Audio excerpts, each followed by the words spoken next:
Magandang araw mga kaibigan.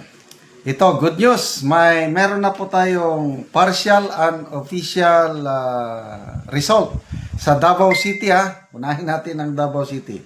Ito, ang dami ng mga post. Si Kim Kalibay TV, 32 minutes ago. Sabi niya, partial and official result. Mayor Duterte, 367,445. Nograles, 11,174. Cobos, 31,862. Vice Mayor, Baste, 488,367. Alag, 67,856. Yun na po. Sige, punta tayo. Ang dami ng mga post tungkol nito sa unofficial result. Ito, sa Radyo Bombo naman ito, although maliit pa lang yung bilang, ano? Partial unofficial count, Bombo Radyo Davao. Cobos Bishop, 12. Rode Duterte, 693. Jonathan Jolien, 1. Carlo Nograles, 66. So, halos, grabe, no? Joselito Tan, 1. Ano pa? Si Teo Moreno. Meron siyang post si Teo Moreno. Nasaan na? Sandali ha.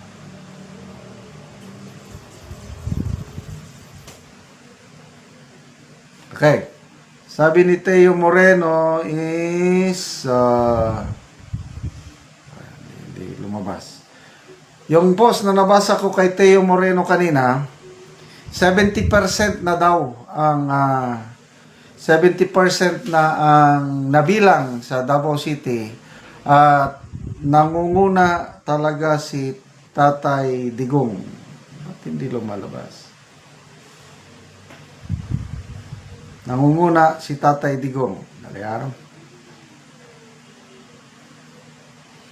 So, tama yung yung result ng mga surveys.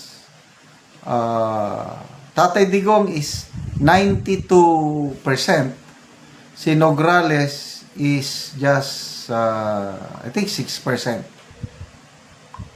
Kaya itong mga lumalabas na resulta ngayon, totoo yung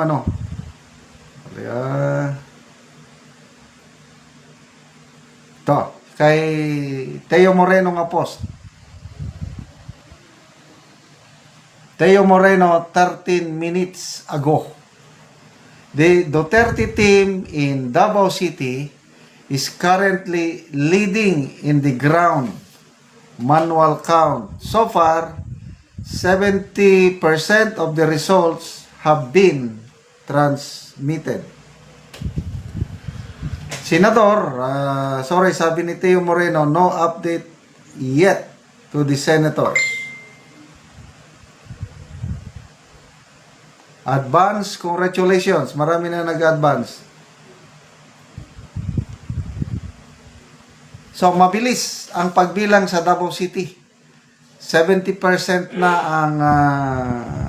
ang nabilang. So, Aquarius girl, sabi niya, oh, wow, that's great news. Still praying here for positive results. Rachel Moral, I have casted my vote for this team. This is how I pay back gratitude to the old man. Si Franz Argelo, unquestionable as expected. Rosemary Elisura, senators na lang atong hulaton. So wala pa kong na monitor na partial results sa senators.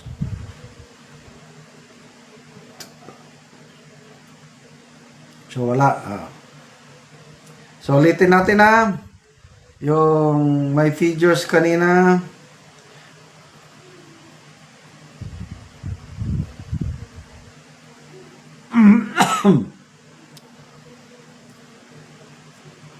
Okay, sa Davao, Cebu naman.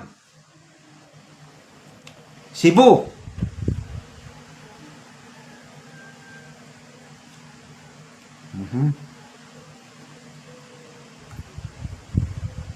Andali ah.